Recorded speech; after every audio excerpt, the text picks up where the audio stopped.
함께 말씀 보도록 하겠습니다.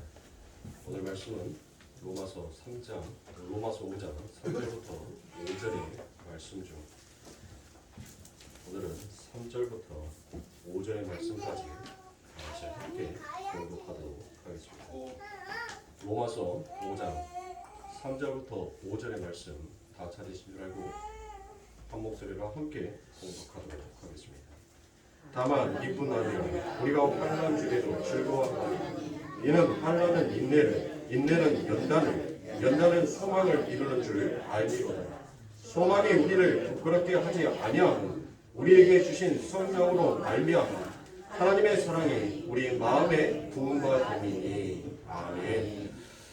꿈꾸는 자 깨어나라라는 말씀을 가지고 우리가 함께 은혜를 나누고 있습니다. 이걸 첫 주부터 시작되었던 꿈꾸는 자 깨어나라는 이 말씀들을 계속적으로 함께 우리가 보면서 자 오늘 이제 이 꿈꾸는 자라는 이 말씀을 제목을 가지고는 오늘 여기에서 마무리를 짓도록 하고 다음 시간에는 또 다른 말씀으로 넘어가면 좋겠지만 또 다른 방향, 다른 색깔로서 이 하나님께서 말씀하시는 환난 중에 너희들은 즐거워하라는 이 말씀의 뜻이 또 어떠한 뜻이 담겨져 있는지를 더 구체적으로 다음 시간에 한번 보도록 하겠습니다. 그래서 오늘은 우리가 지금까지 들어왔던 이 총괄적인 말씀에 대해서 정리를 하며 또 여러분들이 가지셔야 될 이 땅의 소망이 무엇인지를 함께 여러분들과 나누고자 합니다. 세상은 여러분들 어떻습니까? 이 세상은 여러분들 무엇이 죄다라고 여겨집니까?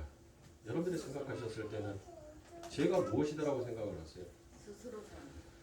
죄는 하나님 앞에 순종한다는 것은 뭐예요? 순종을 한다는 것은 듣는 것입니다. 경청을 하는 거예요. 하나님의 말씀을 듣는 겁니다. 그러나 세상은 듣는 것을 배우는 것이 아니라 먼저 말하는 법을 배웠더라는 것이에요. 그러면 그게 죄인 것입니다. 하나님께서는 우리들에게 들으라라고 했습니다. 너희들이 입을 열어서 말하라고 하지 아니하고 너희는 나의 말을 경청할지어다 들을지어다라고 하나님께서 말씀하셨습니다. 그래서 지혜 있는 자는 무엇이다라고 얘기합니까? 하나님의 말씀을 듣는다라고 얘기하셨습니다. 그러니까 지금 지혜가 소리를 치는 거예요. 말씀의 진리가 소리를 치는 것입니다. 무엇을 소리를 치고 있어요? 너희는 지금 내 앞에 서서 말하는 자가 아니라 너희는 내 앞에 서서 들어야 하는 자다라는 것을 하나님께서는 우리들의 삶 가운데 이야기합니다. 그런데 사랑하는 성도님들, 이미 내가 제 왕 노릇하고 있는 이 삶 가운데서 듣는 것이라는 것은 참으로 여러분들 어렵고도 힘든 일입니다. 누군가의 이야기를 듣고 경청한다는 것이 얼마나 힘들고 얼마나 그게 고난이고 얼마나 그게 큰 인내를 가져야 하는지를 모른다는 거예요. 그래서 하나님께서는 너희들의 삶 가운데 내가 무엇을 준다는 거예요? 환난을 주겠다는 거예요. 그 환난은 여러분들 어떤 환난입니까? 그러면 사랑하는 성도님들에게 묻겠습니다. 일주일 동안 우리 성도님들은 어떤 환난을 당하시면서 살았습니까? 정말 우리가 주의 말씀 앞에서 바로 서기 위한 그와 같은 환난이셨습니까? 아니면 내가 이 세상에서 이 꿈을 깨야 하는데 여전히 그 꿈 속에서 헤매고 있는 나의 모습으로 인하여서 환난을 당하셨습니까? 성도에게 닥치는 환난은 무엇이에요? 세상에도 환난이 있어요. 그러나 하나님의 백성들에게도 환난이 있더라는 것입니다. 그러나 하나님께서 주시는 환난은 어떤 환난입니까? 여러분들이 죽도록 죽을 때까지 내려놓지 못하는 여러분들의 그 고집과 아집을 하나님께서는 여러분들의 삶에 환난을 주어서 그거를 내려놓게 만드시는 거예요. 모든 것이 하나님의 은혜요. 나는 정말 안 되고 나는 누구를 사랑할 수도 나는 누구를 용서할 수도 없는 자였고 오직 예수만이 참된 사랑과 참된 용서를 가지시고 끊임없이 나의 이야기를 들어주시고 끊임없이 인내하시면서 그 속에서 하나님의 사랑을 그리고 하나님의 용서를 내 삶 가운데 드러내고 나타내고 있구나. 그거를 성도 삶 가운데서 환난을 통하여서 결국 그 인내가 낳은 고백을 하나님 앞에 올려드게 되더라는 것입니다. 근데 얼마나 힘드냐고. 사랑하는 성도. 내가 가지고 있는 아집, 내가 가지고 있는 그 고집들, 절대 내려놓을 수 없는 나만의 방식들을 하나님께서는 흔들어 버리고 있습니다. 정말 이 길이 네가 원하는 길이요? 이게 정말 너의 삶 가운데 진리라고 생각하고 있어? 그것을 하나님께서는 흔들어 버리십니다. 그리고 하나님, 나는 아닙니다. 이 환난을 통하여서 하나님 자꾸 아버지 하나님의 말씀이 칼처럼 예리한 그 말씀이 나의 골수와 나의 관절을 쪼개서 나의 실체를 하나님 앞에 드러나게 하니 하나님 딱 보니까 하나님 나는 아무것도 아니군요 라는 것을 드디어 성도의 삶 가운데서 입으로 고백하게 되더라는 것입니다. 그래서 하나님께서는 우리들에게 무엇을 말씀합니까? 너희들은 죽도록 충성하라라고 그와 같이 얘기합니다. 그 말씀은 뭐예요? 죽도록 충성하라는 말씀. 무조건 그냥 충성하라는 말씀입니까? 그건 우리들의 삶 가운데 의무의 말씀이 아닙니다. 성도가 살아가야 되는 의무가 아니라 반드시 필연적으로 우리들은 그 길을 걸어갈 수밖에 없다라는 것을 하나님께서는 우리들의 삶에 말씀하여 주시는 거예요. 우리가 과연 하나님의 말씀 앞에 정말 죽을 때까지 충성하는 자입니까? 나를 위하여서 그 하나님마저도 내 밑에 충성시켜버리고 싶어하는 우리의 제dem은 늘 우리의 가슴 안에 늘 품고 있습니다. 그러면 우리 예수님께서 죽도록 충성하라는 그 말씀의 진의와 뜻은 무엇입니까? 너희들이 이 세상에서 너희들을 어떠한 회의로 어떠한 환난과 어떠한 고난과 어떠한 연단으로 너희들을 뒤흔든다 할지라도 죽었다 살아나신 그 예수가 너희와 함께하고 있다는 그 사실 앞에 너희는 끝까지 그 예수를 믿으라는 거예요. 세상에 어떤 바람이 너희에게 분다 할지라도 너희의 마음속에서 흔들리지 아니하고 그 예수를 믿는 것이 너희가 죽을 때까지 충성하는 거다라고 얘기합니다. 죽었다 살아나신 그 예수 그리스도가 우리를 무엇하는 거예요? 나를 죽여서 살려내시겠다는 것입니다. 그게 죽을 때까지 충성인 것입니다. 그러니 사랑하는 성도님들, 우리들의 삶 가운데 이와 같은 환난을 당하고 이런 고난을 당하는데 우리는 그 환난과 그 고난을 참된 하나님의 기쁨으로 받아들이지를 못하더란 것입니다. 조금도 내 삶 가운데 인내하지 못하더란 것이에요. 그러니 사랑하는 성도님들, 내 형제에게 내 자매에게 하나님의 백성이니까 하나님의 사람이니까 너희 참아라 참아라라는 말 함부로 하지 마세요. 여러분들이 만약에 그 입장이 되면 아마 여러분들은 그 사람보다 더 뜨겁게 화를 내는 자일지도 모릅니다. 참아라 참아라 하지 마세요. 여러분들이 그 입장이 되어보지 못하니까 안 되어봤으니까 그냥 쉽게 내뱉는 거에 참아라라고. 그런데 당신이 그 자리에 서 있으면 못하더라고요. 지금 내가 참아라라고 말하는 자와 똑같은 행동을 하더라는 거예요. 그러니까 인내를 가지고 함부로 참아라 참아라라고 말씀하지 마세요. 인내는 누구에게부터 나오는 거예요? 하나님으로부터 나오는 것입니다. 그 하나님이 날마다 우리를 심판하고 멸해버려야 할 그 하나님의 진노하심이 날마다 하나님의 그 참으심으로 인내하심으로 우리들을 못하는 거예요? 심판하지 아니하시고 우리에게 진노의 불을 내리지 아니하신 것입니다. 그러므로 인내하시는 그 하나님의 환난을 통하여서 끝까지 인내하시는 그 하나님의 은혜를 우리는 무엇해야 되는 거예요? 기억할 수 있어야 돼요. 우리의 마음에 새길 수 있어요. 그리고 난 다음에 내 삶 가운데 무엇이 나오는 거예요? 그 하나님으로부터 오는 그 성품, 그 인내의 열매가 맺혀지기 시작하는 겁니다. 그런데 우리 기독교는 뭐합니까? 무조건 참으래요. 뭘 참냐고요? 뭘 참어? 네? 참아갖고 여러분들 될 일이 있고 참아서 되지 아니할 일이 있어요. 여러분들 참는다고 해서 그것이 온전한 참아짐으로 나오는 것이 아니더라고요. 결국 그 참아짐이 차곡차곡 내 가슴에 상처로 쌓이다 보면 나중에는 여러분들 걷잡을 수 없이 폭발해요. 그때 폭발하면 어느 누구도 그를 붙잡을 수 있는 사람이 없어요.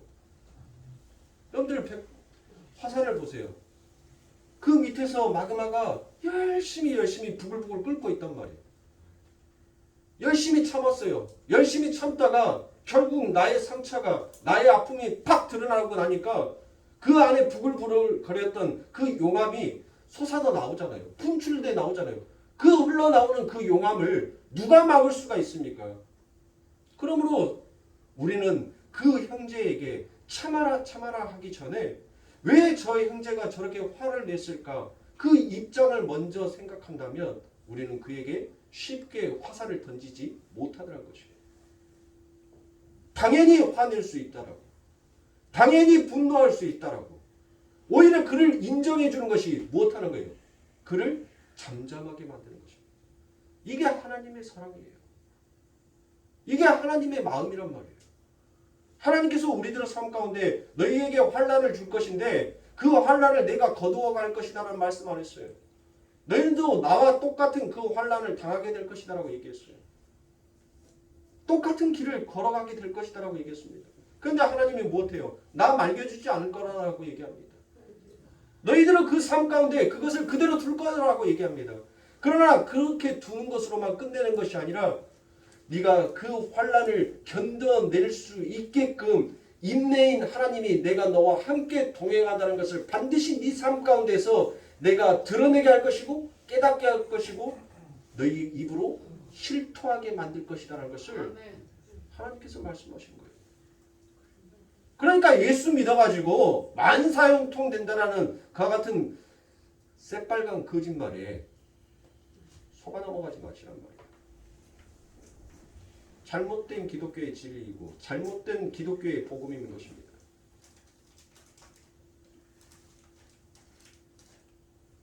예수는 우리에게 환난을 주고 온 것입니다. 이 세상에 환난의 불을 던지러 오시는 분이에요. 그리고 그 환난의 불에서 타버리고 난 자가 이제 진정 그 안에 남은 것으로 인하여서 무엇하는 겁니까? 아버지 하나님을 찬양할 수 있는 것이에요. 그러면 사랑하는 성도님들,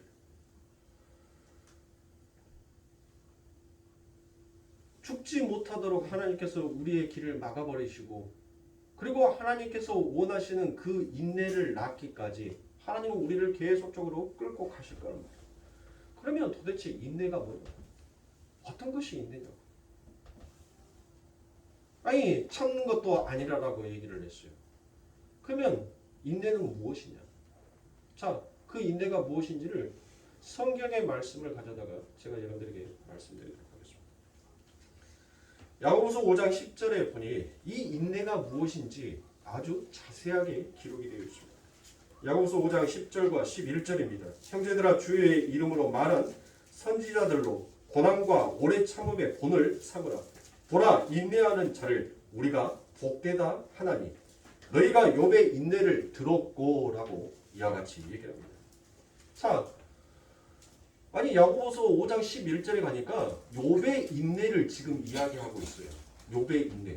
우리 성도님들 하나님의 백성이라면 욥 기서는 전부 다 읽어보셨을 거니까 이 욥이 무엇인지에 대해서는 전부 다 제가 자세하게 장수를 거론해서 말씀드리지 아니하여도 전부 다 아실 거라 생각합니다. 그러면 사랑하는 성도님들, 욥이 뭐를 인내했나? 욥이 뭘 참았어요? 욥기서 1장과 2장에서 욥은 하나님 앞에 무엇을 얘기합니까? 주신 이도 하나님이시요 거두어 가신 이도 하나님이시니 하나님의 이름만 영광을 받을지어다라고 그와 같이 고백했던 욥이었었습니다. 그런데 그 고백을 하고 난 다음에 바로 욥이 그 뒤에 무슨 말을 해요? 자기의 태어난 것을 저주한다라고 그와 같이 얘기합니다. 자기의 태어난 것을 저주했다는 말은 무엇이에요? 나를 낳게 하신 그 하나님을 저주했다는 것과 똑같은 것입니다. 그리고 난 다음에 그 욥의 친구들과 이제 논쟁을 벌이기 시작합니다. 그 논쟁 속에서 이 욥은 계속 그 친구들에게 아악거리기 시작합니다. 내가 뭘 잘못을 했느냐? 내가 무엇을 잘못했기에 내가 이런 환난을 당하느냐라고 얘기합니다. 내가 지나가는 여자를 보고 음탕한 죄를 지었느냐? 아니면 내가 재물을 더 많이 쌓기 위해서 내가 그것으로 인하여서 죄를 지었느냐? 오히려 내 집에서 잔치를 벌였을 때 나는 내 자신의 머리 숫자대로 하나님 앞에 죄를 지냈던 사람이다. 그런데 왜 나만 이와 같은 환난을 당해야 하느냐라고 그와 같이 아학거리기 시작합니다. 그때 하나님께서 그 앞에 나타나셔서 무엇을 얘기합니까? 한마디로 너 내가 창조주인데 네가 왜 창조주의 역할을 하려고 해? 라고 묻습니다. 그러면서 하나님께서 무엇을 얘기합니까? 내가 천지를 창조했었을 때 너는 도대체 어디서 있냐라고 묻습니다. 네가 진짜 창조주인 줄 알고 착각하고 있는데 내가 달과 해를 만들었었을 때 너는 도대체 어디 서 있었느냐라는 것을 그 욥에게 아악거리는 그 욥에게 묻습니다. 그 욥이 그 하나님의 말씀을 듣고 그가 깨달은 것이 무엇이었어요? 하나님, 잘못했습니다. 내가 내 입을 이제 닫겠습니다. 그게 욥의 뭐예요? 욥이 이제 더 이상 내가 하나님 앞에 말하지 아니하겠습니다라고 한 그 고백이 뭐예요? 그게 욥의 죽음인 것입니다. 그렇게 욥의 죽음을 통해서 그 환난을 통한 그 죽음으로 인하여서 무엇을 낳은 거예요? 인내를 나타난 것입니다. 인내를. 그래서 오늘 야고보서 5장 11절에서 욥의 인내를 보았다라고 얘기하는 거예요. 우리는 전부 다 환난이 왔었을 때는 전부 다 하나님 앞에 이처럼 욥처럼 아악거리면서 그 하나님 앞에 늘 반기와 대들기를 원하는 사람입니다. 그러나 하나님께서는 무엇을 합니까? 너희는 내 앞에 와서 말하는 자가 아니라 나의 말을 듣는 자다라는 것을 하나님께서 다시 욥에게 말하는 거예요. 듣는 것이 인내를 낳는 거예요. 그래서 하나님께서는 성경에서 너희는 말하기는 더디하고 듣기를 속히 하라라고 그와 같이 얘기를 하셨습니다. 그런데 이 세상은 듣기는 더디하고 말하기를 속히 하라는 것이에요. 그러니까 세상이 무엇합니까? 항상 시끄러운 거예요. 항상 여러분들 이 세상이 요지경 세상이 되는 거예요. 왜요? 전부 다 말하고 있으니까. 듣는 사람이 없으니까 전부 다 아악거리면서 전부 다 자기의 말을 하고 있으니까 그러니까 세상은 늘 무엇합니까? 시끄러운 거예요. 그 시끄러움의 대표가 무엇으로 등장해요? 뉴스에서 정치판에 등장을 하지 않습니까? 어느 누구도 여러분들 그 상대의 의견을 존중해주거나 듣지를 않으니까 늘 그곳에는 무엇만 있는 거예요? 성경에서 정확하게 나오잖아요. 이 역사, 이 세상에서는 늘 당짓고 분내고 서로 이간질하고 나누고 분리시키는 다툼 그것만 이 세상에 가득하다라고 얘기하죠. 그거 이 세상인 거예요. 하나님의 나라가 왜 여러분들 그 나라가 평온한 줄 아세요? 왜 하나님의 나라에는 여러분들 다툼이 없어요? 왜 시기와 질투가 없냐고요? 거기는 사람들이 모여서 사는 곳 아닙니까? 근데 왜 거기에는 그게 없냐고요? 그들은 무엇을 할 줄 알아요? 죽도록 충성할 줄 알아요. 무엇으로? 하나님의 말씀을 죽을 때까지 그 말씀을 경청하고 들을 줄 아는 자인 것입니다. 그래서 그들의 입에서는 무엇만 나오는가요? 하나님 옳습니다. 하나님의 말씀이 진짜 진리입니다. 아멘입니다라는 그 말만 하니까 여러분들 그곳에 무엇이 없어요? 하나같이 똑같이 한 사람의 한 왕의 그 말을 듣고 당신이 진짜 우리의 왕입니다. 당신의 말이 진짜 진리이고 우리를 정말 살찌고 윤택하게 하는 정말 참된 정치를 당신만이 할 수 있습니다를 늘 인정하니까 그 천국에는 무엇이 없는 거예요? 분쟁이 없는 거예요. 다툼이 없는 거예요. 나눔이 없는 거예요. 네 편 내 편이 없는 거예요. 그러므로 사랑하는 성도님들, 지금 하나님께서 우리들의 삶 가운데 환난을 주시는 것은 나의 고집, 내려놓지 못하는 나만의 지혜와 진리를 하나님께서는 부수시는 것입니다. 너 그 얄팍한 지혜와 지식으로 내 앞에서 말을 하지만 그 지혜의 근본이 바로 나다라는 것을 하나님께서는 우리들 삶 가운데 그 환난을 통해서 우리들에게 경각심을 주시는 거예요. 그리고 너희는 죽으라는 것입니다. 너희의 입을 닫으라는 거예요. 그리고 지금 내가 너희들에게 말하는 이 말을 너희들은 들을지어다는 것입니다. 듣는다는 것은 뭐가 필요하다는 거 있어요? 인내가 필요하다고 했잖아요. 그래서 그 환란이 낳은 것이 뭐예요? 그게 인내인 것이에요. 인내. 그러니까 사랑하는 성도님들, 자꾸 여러분들 무엇 하라고 하지 말라고요? 참으라는 말 쉽게 내뱉지 마세요. 참으라는 말 쉽게 하는 거 아니에요. 그 사람 입장, 그 사람 마음이면 참아지겠냐고. 안 참아져요. 못 참아요. 그것을 좀 격하게 내는 사람, 조금 약하게 내는 사람, 그 차이만, 강도의 차이만 있을 뿐이지 못 참는다니까요. 뭘 참아요, 여러분들이. 상대를 인정하고 이해할 때 여러분들 무엇 할 수 있어요? 거기에 진짜 사랑이 피어날 수 있는 것입니다. 그러므로 사랑하는 성도님들, 저와 여러분들이 이 역사, 이 세상을 살아가고 있는데 우리가 지금 환란을 당하고 있다는 것은 여러분들 왜 성경에서 왜 이 사도 바울이 우리들에게 무엇 하라고 얘기합니까? 너희들은 즐거워하라고 얘기하지 않습니까? 그 환란을 당하고 연단을 당하는 것을 즐거워하래요. 왜 즐거워하느냐는 거예요. 사도는 무엇을 깨달았어요? 자기의 처음의 자리가 어디인지를 그는 알았던 자인 것입니다. 하나님, 하나님께서 나를 빚어주고 나를 창조하여서 나를 이 세상에 보내지 아니하였으면 나는 이 세상에 없음의 존재였습니다. 그런데 하나님, 내가 이렇게 환란을 당하고 있다는 것은 하나님, 내가 하나님 앞에 있음의 존재로 드러났기에 하나님, 내가 지금 환란을 당하고 있는 것이지 않습니까? 그러므로 하나님, 나는 기쁘옵니다. 나는 즐겁습니다. 나는 하나님, 그 하나님의 창조 앞에 나는 모든 것들을 아버지 하나님의 영광으로 받아들일 수 있습니다라고 하는 것이 진짜 성도인 것이에요. 그러므로 사랑하는 성도님들, 우리가 환란을 당하고 있다는 것은 뭐예요? 내가 지금 하나님 앞에 없음의 존재가 아니라 있음의 존재로 서 있다는 것이에요. 이게 엄청난 은혜란 말이에요. 없으면 여러분들 환란이고 뭐고 간에 뭘 받냐고요. 여러분들 죽어있는 사람한테 여러분들 고행한다고 촛불 켜놓고 그 손가락 여러분들 태워보세요. 죽어있는 사람이 아 뜨거! 그만 하는가? 안 한다니까요. 죽은 존재는, 죽어있는 자는 없으면 그 어떤 시련이 오고 그 어떤 혹독함이 온다 하더라도 그는 아무런 반응을 하지 못해요. 살아있는 자만 뜨거움을 알고 차가움을 알아요. 슬픔과 아픔을 알고 외로움을 안단 말이에요. 살아있는 자만.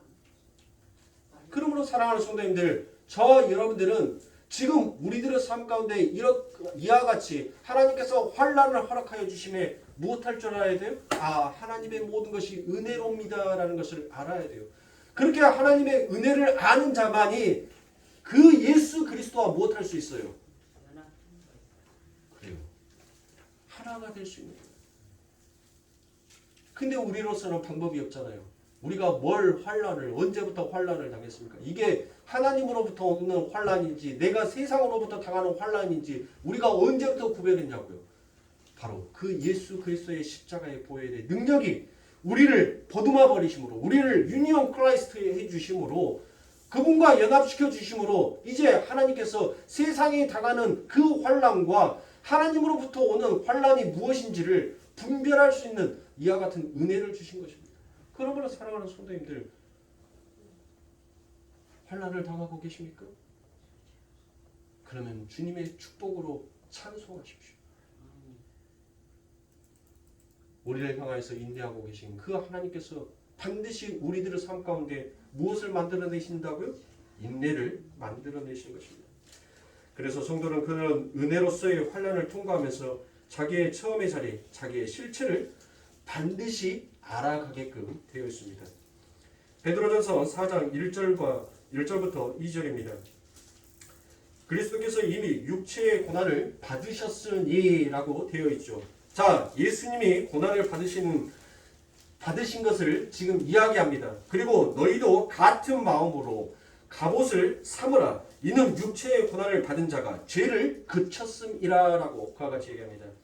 이 말은 고난을 받으면 죄를 안 짓게 된다는 그 말이 아니에요.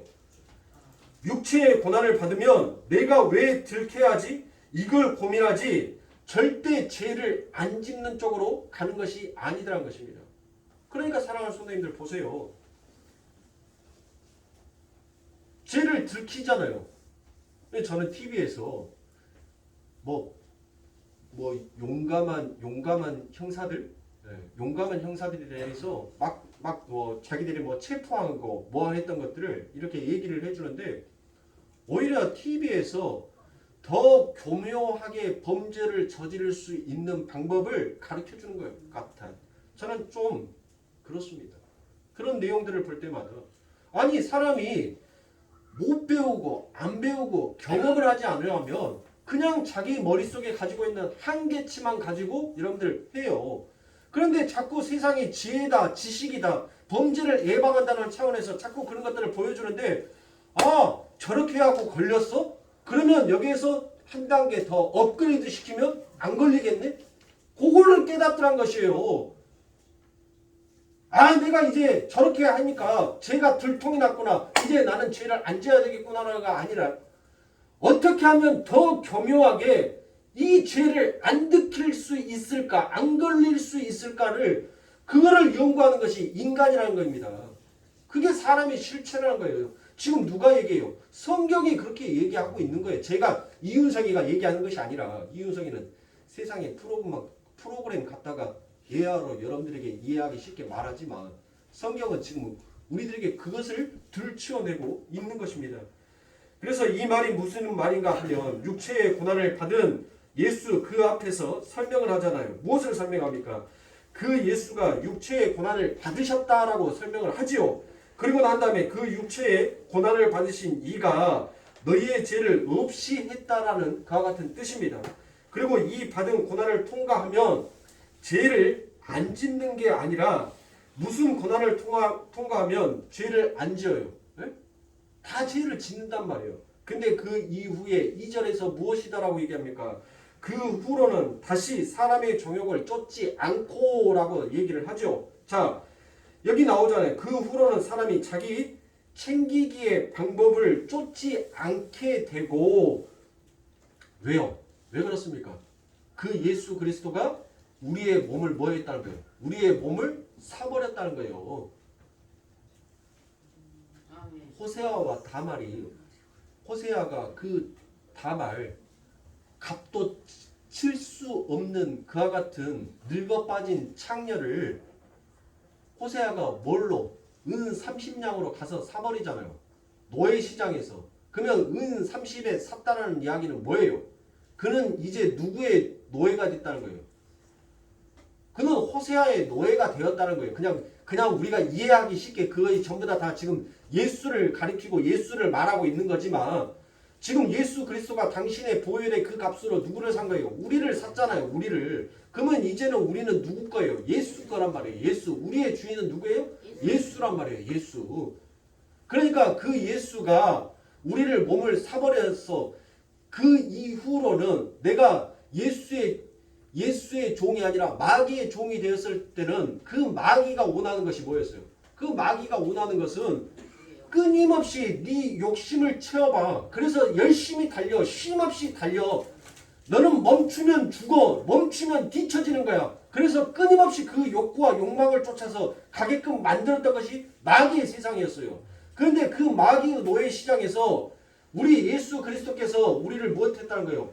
사버렸단 말이에요. 샀어. 우리를 그렇게 사가지고 뭐 하셨어요?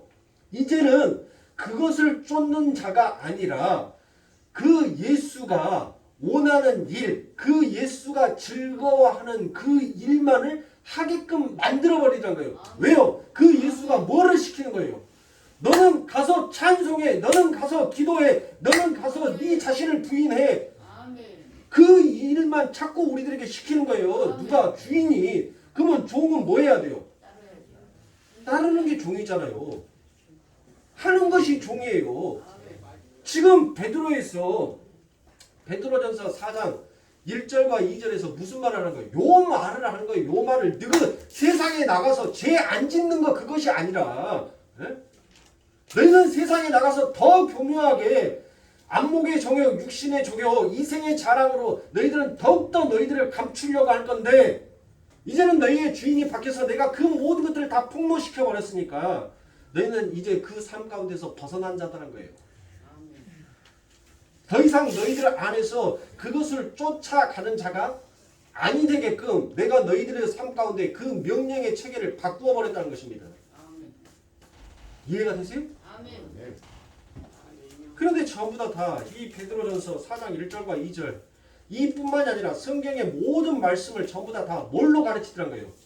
윤리와 도덕으로 가르치더란 거예요. 윤리와 도덕을 가르쳤다는 것은 뭐예요? 너희는 말하는 자다. 그러니 입을 열어서 말을 해라. 무엇으로? 더욱더 도덕적으로 더욱더 윤리에 맞게끔 너희들은 이야기를 해라라고 세상은 그렇게 가르치더란 거예요.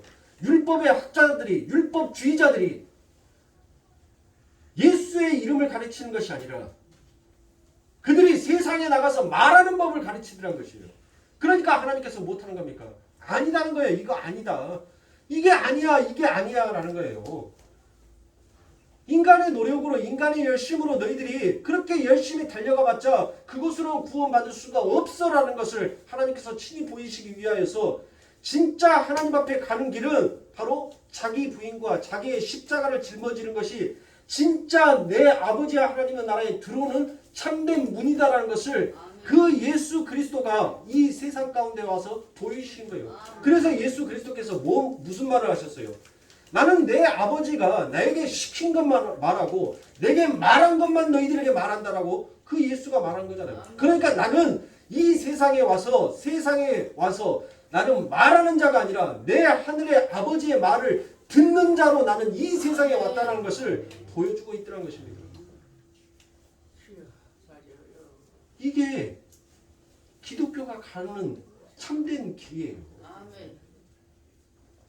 그래서 여러분들 우리들의 삶 가운데 환난인 것입니다. 그래서 환난인 거예요. 평생을 그 길이 옳더라고 닳도록 그 길을 달려왔는데 어느 날 한순간 여러분들 이 길이 아니라 이 방법이 아니라 너무나도 익숙한 삶이 아니라 전혀 부자연스러운 삶을 살기 시작해야 하니 여러분들 그 삶이 쉽겠냐? 힘들지요. 어렵지요. 그런데 하나님께서는 그 힘들고 어려운 거 안 막아준대요. 왜요? 그 길이 영생의 길이니까. 진짜 하나님께서 원하시는 그 인내를 너희들의 삶 가운데서 낳을 수 있는 것이니까 하나님께서는 그래서 당신의 성도의 삶 가운데 그 환난의 문을 열어버리는 거예요. 그 환난의 문을 열어야지만이 자기의 실체를 깨닫고 자기의 처음의 자리를 찾아서 그 하나님을 온전하게 찬양함으로 하나님으로부터 오는 그 영생의 복 상을 받을 수 있기 때문인 것입니다. 자, 그렇게 고난이 인내를 낳고 인내가 연단을 낳는다라고 그와 같이 이야기합니다. 그러면 도대체 그래요. 고난과 인내는 이제 열심히 설명하고 열심히 들어왔으니까 이제 뭔지 알았어요. 그럼 도대체 이놈의 연단은 또 뭐냐고요? 예? 여러분들 연단이라는 것은 사람의 마음을 굳게 한다가 연단이 아니에요. 지금 성경에서 말하는 이 연단은 무슨 단단한 물건을 열심히 재련하고 두들겨 패서 여러분들 단단하게 만드는 그것을 연단이라고 우리는 생각하지만 이 성경에서 말하는 연단은 여러분들 헬라어로 도키메입니다. 도키메. 이 도키메라는 것은 증거하다는 거예요. 증거. 무엇을 증거하는 거예요? 네가 환난을 통하여서 인내를 낳았던 그 인내가 무엇인지를 증거하는 자가 바로 너희다라는 것을 말하는 거예요. 우리들보다 열심히 돌을 닦아라가 아닙니다. 열심히 수행하고 열심히 고행을 하라는 종교가 아니라는 거예요. 너희는 그와 같이 예수 그리스도와 함께 십자가에 못 박혀 죽고 예수 그리스도와 함께 다시 살아났다라는 그 증거가 너희들의 삶 가운데 반드시 있는데 그것을 증거하는 자가 바로 너희다라는 것을 연단으로 얘기하는 거예요. 그래서 이 연단이 바로 도키메입니다. 자, 그 연단의 내용이 베드로전서 1장에 아주 잘 나와 있습니다. 베드로전서 1장 7절입니다. 너희 믿음의 시련이 자 믿음의 시련 이걸 무엇을 얘기하는 거예요? 이게 바로 도키매예요. 이게 바로 연단이라는 것입니다. 자, 불로 연단하여도 없어질 금보다 더 귀하여 예수 그리스도에 나타내실 때 칭찬과 영광과 존귀를 얻게 하려 함이라라고 그와 같이 얘기합니다. 자, 여기에서 금을 불로 재련하는 그 재련의 용어가 지금 여기에 쓰여 있습니다. 자, 연단이라는 것은 불로 다 태워서 순전한 것만 남겨지는 그 상태. 그러니까 우리가 왜 사랑하는 성도님들 금 좋아해요? 노란 거. 우리 하은이도 저한테 그 말하더라고요. 삼촌 나 노란 거 좋아하는데. 노란 것이 뭔지를 알고 지가 노란 것을 좋아한다고요. 아니 근데 그 노란 것을 애기만 좋아하는 것이 아니라 또 우리들도 좋아해요. 노란 거. 그냥 노란 거 말고 99.99라고 써져 있는 그 노란 거. 맞지요? 네. 자, 순도 99.99가 되기 위해서는 무엇한 거예요? 불로 여러분들 계속 다 태워버린 거예요. 그 금이 순도 진짜 100% 금이 되기 위해서는 그 안에 있는 모든 불순물들을 다 태워버린 거예요. 다 태워가지고 딱 남아있는 것이 뭐예요? 그게 우리가 말하는 순금이잖아요. 지금 여기에서 불로 재련한다는 것은 무엇을 말하는 겁니까? 너희들이 그 믿음이 있다라고 얘기를 하는데 그 믿음의 감칠맛을 치는 것들 전부 다 내가 다 태어났을 때 진짜 거기에 남아있는 믿음의 씨 그게 내가 진짜라고 너희들 인정해 줄게요. 그러면 다 태워가지고 다 태웠는데 그 불로 다 태웠는데 남아있는 거 그게 뭐겠어요? 그게 바로 예수인 거예요. 그래서 이 연단은 무엇을 증거하는 거다? 바로 예수를 증거하는 거다. 믿음의 증거인 그 예수를 증거하는 것이 바로 연단이다라는 거예요. 그러니까 환난을 통하여서 너희들이 이제 인내를 낳게 되고 그 인내를 낳음으로 인하여서 너희들에게 무엇이 찾아온다는 거예요? 연단, 그 증거가 너희들에게 찾아오게끔 되어 있더란 거예요. 너희들의 삶 가운데 반드시 그 예수만 남게끔 내가 만들겠다라는 하나님의 그 열심의 일하심도 있지만 우리들의 삶 가운데 예수만 남아야 한다는 그 믿음의 증거도 확실하게 우리들 안에 담고 있어야 하는 것입니다. 그래서 히브리서에 보면 믿음은 바라는 것들의 실상이요 보지 못하는 것들의 증거다라고 얘기를 하죠. 이 증거가 바로 뭐예요? 연단이란 말이에요. 연단. 뭔 증거? 예수에 대한 증거다라는 것을 이야기하는 것이에요. 그러니까 믿음으로 살아가는 이들은 반드시 불로 확 태워서 환난 증거를 내게 되어 있더라는 것입니다. 그의 삶 속에서 그런데 그 증거가 뭐냐라고 얘기를 하니까 바로 고린도전서 3장 10절부터 17절의 말씀에 이와 같은 말씀이 있습니다. 내게 주신 하나님의 은혜를 따라 내가 지혜로운 건축자와 같이 터를 닦아두매 다른 이가 그 위에 세우나 그러나 각각 어떻게 그 위에 세우기를 조심할지니라. 이 닦아둔 것 외에 능히 다른 터를 닦아둘 자가 없으니 이 터는 곧 예수 그리스도라. 만일 누구든지 금이나 은이나 보석이나 나무나 풀이나 집으로 이 터 위에 세우면 각각 공력이 나타날 터인데 그 날이 공력을 밝히리니 이는 불로 나타내고 그 불이 각 사람의 공력이 어떠한 것을 시험할 것이니라. 만일 누구든지 그 위에 세운 공력이 그대로 있으면 상을 받고 누구든지 공력이 불타면 해를 받으리니 그러나 자기는 구원을 얻되 불 가운데서 얻은 것 같으니라. 너희가 하나님의 성전인 것과 하나님의 성령이 너희 안에 거하시는 것을 알지 못하느냐. 누구든지 하나님의 성전을 더럽히면 하나님이 그 사람을 멸하시리라. 하나님의 성전은 거룩하니 너희도 그러하니라. 자 보세요. 느닷없이 지금 고린도전서 3장에 와서 무엇을 얘기하고 있어요? 하나님의 성전을 이야기하고 있습니다. 그런데 그 하나님의 성전이 바로 누구다라는 것이에요? 지금 우리다라는 거예요. 우리가 바로 하나님의 교회들이라는 것입니다. 그래서 그 교회는 반드시 어디 위에 세워지게 되어 있다고요? 예수 그리스도의 터 위에 세워지게 되어 있다는 것이에요. 그러니까 예수 십자가가 지어지는 것이 바로 교회들이라는 것이에요. 예수 십자가가 세워진 것이 바로 그냥 교회 종탑 위에다가 십자가 그려놓은 것이 그게 교회가 아니라 정말 내 마음의 이 중심에 그 예수 그리스도의 십자가가 세워진 곳이 그게 바로 교회들한 것이에요. 그게 그곳이 건물이 성전이 아니라. 그런데 인간들이 그 터 위에 자기들의 공력을 무엇하더란 거예요? 자꾸 버티려고 하더란 것이에요. 그래서 성경에서 무엇을 얘기합니까? 여러 가지를 얘기하죠. 어떤 거? 금이나 은이나 동이나 나뭇가지나 나뭇잎, 그 여러 가지의 공력들이 있는데 그것을 자꾸 무엇하려는 거예요? 그것을 너희들이 자꾸 나타내려고 하는데 내가 그곳에 내가 불을 딱 지폈었을 때 남는 거 있으면 뭐 주겠다는 거예요? 상 주겠다는 얘기하죠. 이건 여러분들 뭐예요? 반어법이란 말이에요. 반어법. 그러니까 남은 것이 있다는 말이 없다는 말이에요. 없다는 말이 없다는 말. 그 어떤 것도 불로 재련하여서 남을 수 있는 것은 아무것도 없다라는 것을 얘기하는 거예요. 아무것도. 그러면 우리들은 상 받을 수 있어요, 없어요? 남은 것이 있어야지 상을 받을 거 아닙니까? 남은 것이 있어요, 없어요? 없단 말이에요. 없어. 그러면 우리는 상 못 받네.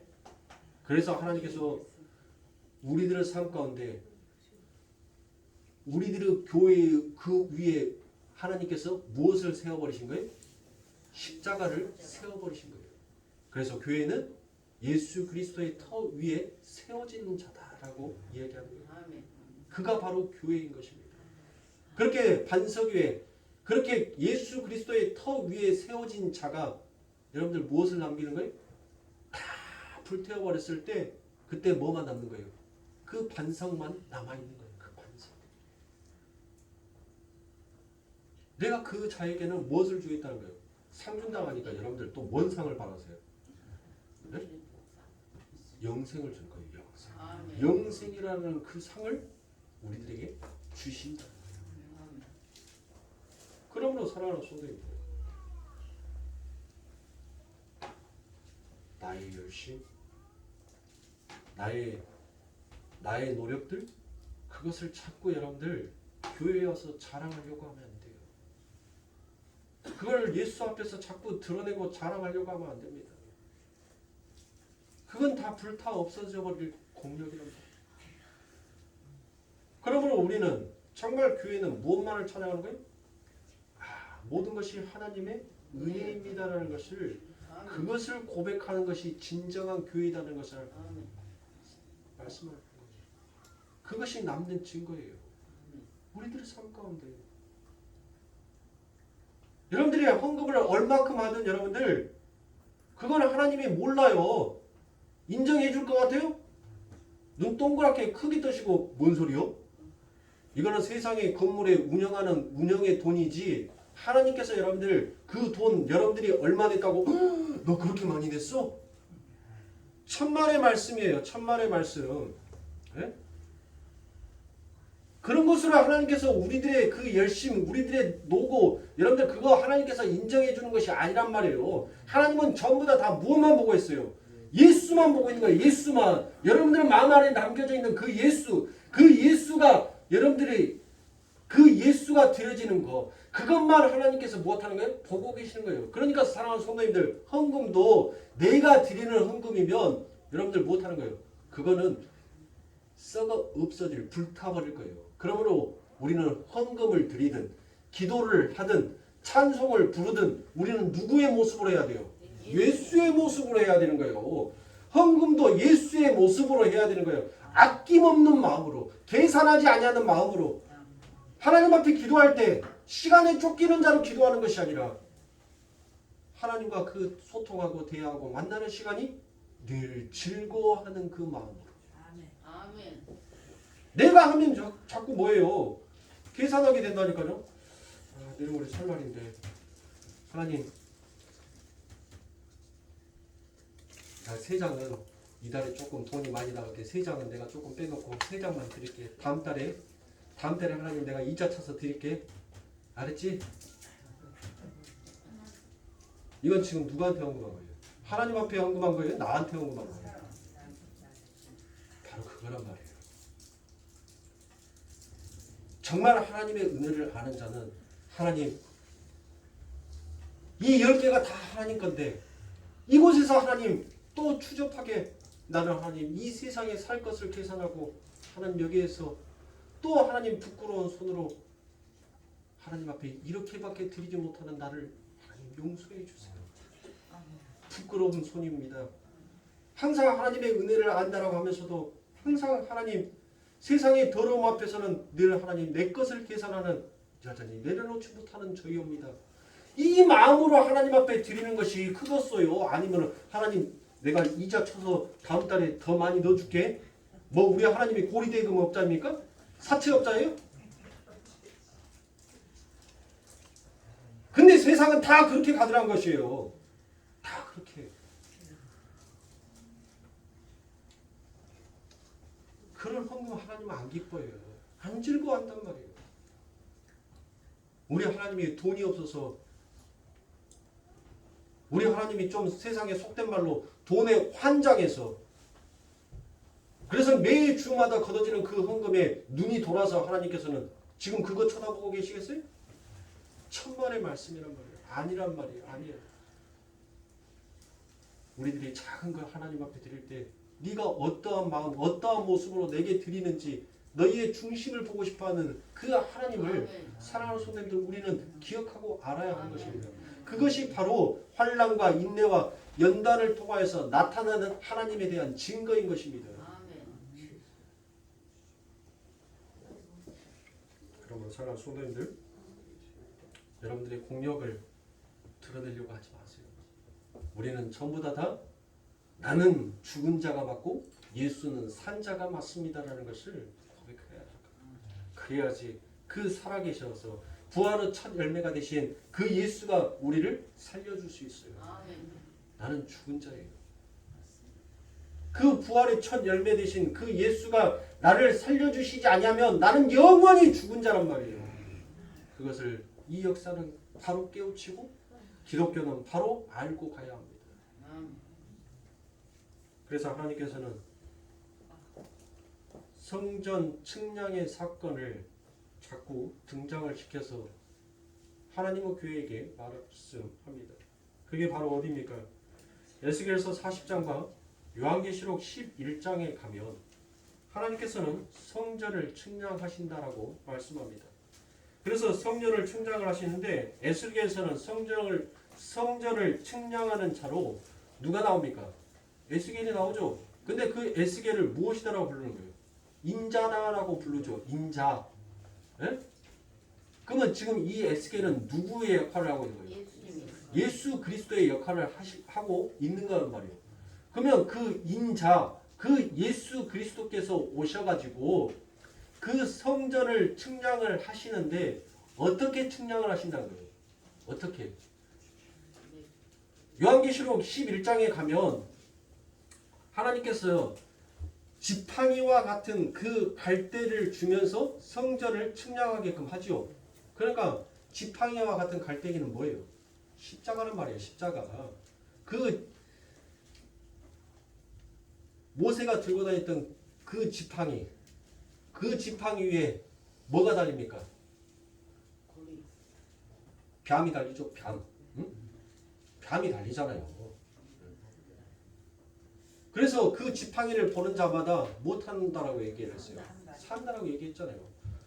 그러니까 지금 하나님께서는 그 예수 그리스도께서 이 세상 가운데 짊어지신 그 예수 그리스도의 십자가를 가져다가 성전을 측량을 하시는 거예요. 그래서 성전을 측량하시는데 예수 그리스도께서 말씀하신 그대로 되어 있지 아니하는 것은 여러분들 다 뭐 한다는 거예요? 돌 위에 돌 하나도 남지 않냐고 전부 다 무너뜨려 버리겠다라고 얘기하잖아요. 그래서 하나님께서 AD 70년에 이 유대인의 에루살렘 성전이 누구로부터 멸망을 당합니까? 바벨론으로부터 모든 것들이 파괴가 되죠. 그리고 난 다음에 다시 이들이 성전을 재건을 합니다. 그래서 로마 시대 때 터툴리안으로 인하여서 완전히 돌 위에 돌 하나도 남지 않냐고 그 성전이 완전히 파괴가 되어버려요. 그러니까 그 성전의 파괴를 지금 하나님께서 무엇을 말하고 있는 거예요? 예수 그리스도의 십자가 위에 세워져 있지 않냐는 예수 그리스도의 그 십자가로 측량하여서 올바르게 하나님께서 원하시는 그 교회 위의 터에 지어지는 성전이 아닌 것은 돌 위에 돌 하나도 남지 않고 전부 다 하나님께서 못 하시겠다는 거예요. 허물어 버리겠다는 거예요. 자, 요한계시록 11장 1절과 2절입니다. 또 내가 지팡이 같은 갈대를 주며 말하기를 일어나서 하나님의 성전과 제단과 그 앞에서 경배하는 자들을 청량하되 성전 밖 마당은 청량하지 말고 그냥 두라. 이것은 이방인에게 주었은즉 저희가 거룩한 성을 42달 동안 짓밟으리라라고 이와 같이 얘기합니다. 자, 요한계시록 11장에서 무엇이 나와요? 42달이라는 것이 나오죠. 42달이면 여러분들 몇 년이에요? 3년 반을 얘기를 하는 거죠. 그런데 3년 반은 제가 무엇이다라고 얘기를 했어요. 요한계시록 했던 지가 엄청 오래돼가지고, 그렇죠. 엄청 오래돼서 호랑이 다스리는 시절에 제가 설교를 해서 우리 성도님들이 다 잊어버리셨습니다. 제가 이 요한계시록 11장을 여러분들에게 강의를 했었을 때 이 42달이라는 것을 에스겔서 9장을 가져다가 여러분들에게 친절하게 제가 잘 설명을 드렸어요. 그래서 에스겔서 9장에 가면 이 42달이 바로 무엇이라는 거예요? 역사다는 거예요. 이 세상을 바로 42달이다라고 제가 분명하게 여러분들에게 설명을 드렸어요. 기억 안 나신 분들은 빨리 이 로마서와 요한복음이 빨리 끝나서 하나님께서 우리 목사님이 다시 한번 요한계시록을 리바이벌 한번 빨리 해줬으면 좋겠다라는 그 마음으로 하십시오. 근데 요한복음이랑 로마서는 앞으로 10년을 열심히 달리면 끝날 것 같아요. 그때 정도 되면 제가 마무리를 지을까 생각하고 있습니다. 이 속도로 가면 더 걸릴 수도 있을 것 같아요. 근데 또 자랑하면 안 되는데 요렇게 풀어주는 교회가 없어요. 대학 강의도 요렇게 성경 안 풀어줘요. 그러니까 제가 여러분들에게 드리는 이 설교의 말씀의 분량이 정말 방대해요. 굉장히 양이 많은 거예요. 그래서 성도님들이 다 소화를 못 시킬 때도 있습니다. 그래서 되도록이면 저도 최대한으로 짧게 줄이려고 하는데 그게 제 마음대로 되나요? 아무튼 자, 에스겔서 9장에 가면 이 3년 반이 제가 역사다라고 말씀을 드렸죠. 자, 이 역사 동안에 42달 동안에 성전 밖. 자, 성전 밖은 어디를 성전 밖이다라고 얘기하는 거예요? 아담이 성전 아니면 에덴 동산 안에 있었죠. 근데 아담이 죄를 범함으로 인해서 어디로 쫓겨납니까? 그 에덴 동산 밖으로 쫓겨났죠. 그것을 바로 성경은 역사다, 세상이다라고 얘기하는 거예요. 하나님의 세상 가운데서 쫓겨난고 그 성전 밖을 바로 역사다, 세상이다라고 얘기를 합니다. 자, 그런데 하나님께서는 그곳은 무엇하라는 거예요? 청량하지 말라는 거예요. 하나님께서 청량하지 말라는 것은 무엇하는 겁니까? 내가 그것은 이미 파괴시켜버리기로, 내가 그것은 돌 위에 돌 하나도 남지 않고 전부 다 무너뜨려버리기 위해서 남겨둔 것이니까 그거는 청량할 필요가 있다는 거예요, 없다는 거예요? 없다는 거예요. 없다는 거. 네? 자, 그런데 그 안에 들어있는 성전들만 청량을 당하더라는 것입니다. 그래서 42달 동안 여러분들 성전 밖 마당인 바로 그 역사가 성전을 무엇하더라고요? 짓밟으라라고 얘기를 하는 것입니다. 그러니까 그 말은 뭔 말이에요? 하나님의 성도가 세상으로부터 짓밟힘을, 모욕과 조롱을 당하게끔 되어 있더라는 것이에요. 이 역사가 무엇을 쫓아가니까? 야! 예수면 다냐? 아니 예수가 밥 먹여주냐? 아니 뭐 하려고 그렇게 주구장창 교회만 다녔어? 어?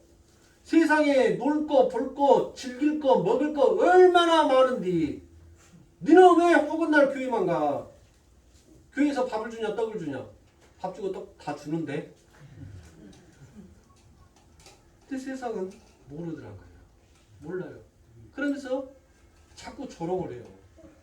자꾸 우리들을 짓밟으라는 것이에요.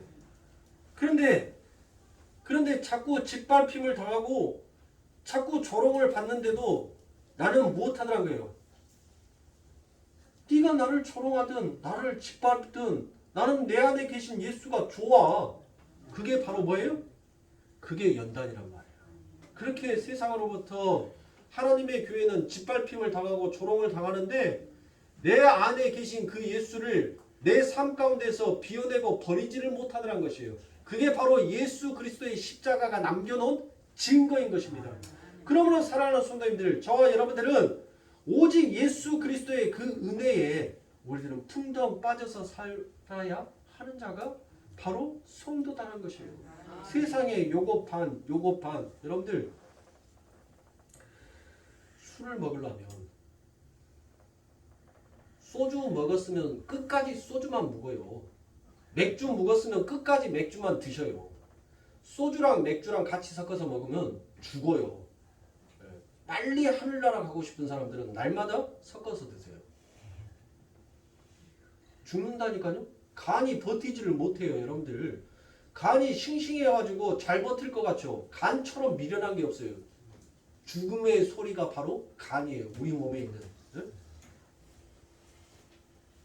아니 어느 교회 목사님이 성도들한테 술 먹지 말라고 해야 되는데 술을 먹을 거면 차라리 소주면 소주, 맥주면 맥주 이렇게 먹으라고 말하는 목사 봤어요? 못 봤죠? 네. 아니 드셔요. 드시는데 섞어 먹지 말란 말이에요. 세상에 여러분들 즐거움과 향락을 위해서 마시는 술조차도 섞어 먹으면 우리의 몸에 해가 되듯이 하나님의 말씀도 세상의 말과 하나님의 말씀과 섞어서 먹으면 죽는단 말이에요. 죽어요. 네? 세상을 보면서 우리는 하나님을 볼 수 있는 자가 되어야 하는 것입니다. 그게 바로 우리의 실체인 것이에요. 그래서 히브리서 11장에서 여러분들 믿음은 바라는 것들이 실상이요 보지 못하는 것들의 증거다라고 하면서 누가 그 증거의 첫 열매로 누가 나옵니까? 누구의 이름이? 아벨이 나오죠. 아벨이 누구예요? 아벨의 이름이 nothingness 나는 없음입니다라는 것을 나타내는 거예요. 없음. 그 없음이 이 땅에 와서 뭐 했어요? 그 없음이 이 땅에 와서 죽었잖아요. 아벨이 죽었으니까 누구한테? 세상에 마저 죽었잖아요. 세상에. 웜의 성경책 처음 보는 사람처럼. 우리 지금 초신자 교육하는 게? 아니죠. 맞죠? 네. 이 아벨이 없음이 nothingness 나는 없음이라는 그 이름의 뜻을 갖고 있는 자가 이 세상에 왔는데 무엇하더란 거예요?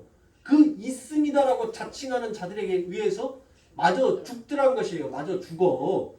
그러니까 지금 이 아벨은 바로 누구를 나타낸 거예요? 예수 그리스도를 상징하면서 나타나더란 것이에요. 그래서 그를 믿음의 의로운 자다라고 성경은 증거하는 것입니다. 그러니까 저와 여러분들은 이 세상을 해보려고 하면 안 돼요. 우리는 세상으로부터 반드시 맞아 죽게끔 되어 있어요. 그래서 성도는 2번 죽는 거예요. 2번. 어떻게 죽냐? 예수가 십자가라는 그 하늘의 자를 대고 나를 청량하니까 못하는 겁니까? 예수 그리스도께서 그 십자가로 나를 청량했는데 내 안에 전부 다 성전이 아닌 것들로 잔뜩 쌓여져 있으니까 하나님께서 예수 그리스도의 그 십자가로 뭐 하는 거예요? 다 쳐내는 거예요. 그러므로 인하여서 내가 뭐 하는 거예요? 죽죠. 한 번 죽죠. 그리고 난 다음에 세상을 청량하면서 내 안에 1차적으로 그렇게 죽음이 일어났는데 2차적으로 또 어떤 죽음이 내 삶 가운데 일어나요? 내 삶을 통하여서 또 하나님이 나를 청량해 버리시니까 내가 또다시 죽더란 것이에요. 그렇게 성도는 이 세상 가운데서 죽어가는 자예요. 죽어가는 자. 그런데 그렇게 죽어가는 자의 그 눈물을, 그 피를 하나님께서 무엇 하시더란 것이에요. 하나님께서 저 하늘에서 그 울부짖음의 그 피를 전부 다 무엇하더라고요? 듣고 계시다는 것입니다. 그래서 하나님께서 무엇한 겁니까? 2000년 동안 뭐를 가나요? 칼을 간다니까요. 칼을. 생각해 보세요. 2000년 동안이라는 세월 동안 그 칼날을 갈았으면 얼마나 그 칼날이 예리할 건지를, 얼마나 그 칼날이 시퍼럴 것인지를 여러분들 한번 생각해 보시라고요. 그 십자가 나무에다가 그 십자가를 여러분들 보세요. 그 십자가는 누가 죽은 거예요? 당신의 아들이 피 흘려서 죽은 것이에요. 그 아들의 피 위에, 그 십자가 위에 당신의 칼을 갈고 있단 말이에요. 무엇을 보면서? 당신의 아들의 그 피를 보면서 하나님은 그 칼을 갈고 계시다고 생각해보세요. 그리고 내가 그 마지막 날에 반드시 내 아들의 이 피로 너희들에게 대갚아 주겠다라고 말씀하신 그 하나님의 진노가 여러분들 어떠하실 것인지 생각해 보세요. 내 자식이 누군가에 의해서 죽기만 해도 우리는 머리카락을 다 뽑아버릴 정도로, 내 옷을 다 찢어버릴 정도로 그 분냄과 그 화가 세상의 법도 다 찢어버릴 정도로 우리는 그렇게 악하고 포악함이 내 안에, 그 분노의 불길이 그렇게 쏟아져 나오는데 우리 하나님은 어떻게 계시냐? 전지전능하시고 무소부재하신 그 하나님이 진노하시면 이 세상이 어떻겠습니까? 그러니 사랑하는 성도님들, 그 하나님의 진노를 피할 수 있게 우리들에게 예수 그리스도의 그 이름을 심어 놓으시고 우리를 환난이 인내를, 인내가 연단을, 그 연단이 소망을 이루는 길로 우리를 인도하시는 예수 그리스도가 나의 아버지시오, 나의 길이요 진리요 생명으로 내 삶 가운데 동행하고 있는 이 아버지 하나님의 엄청난 은혜 앞에 과연 우리가 무엇으로 여러분들 보답할 수 있겠냐?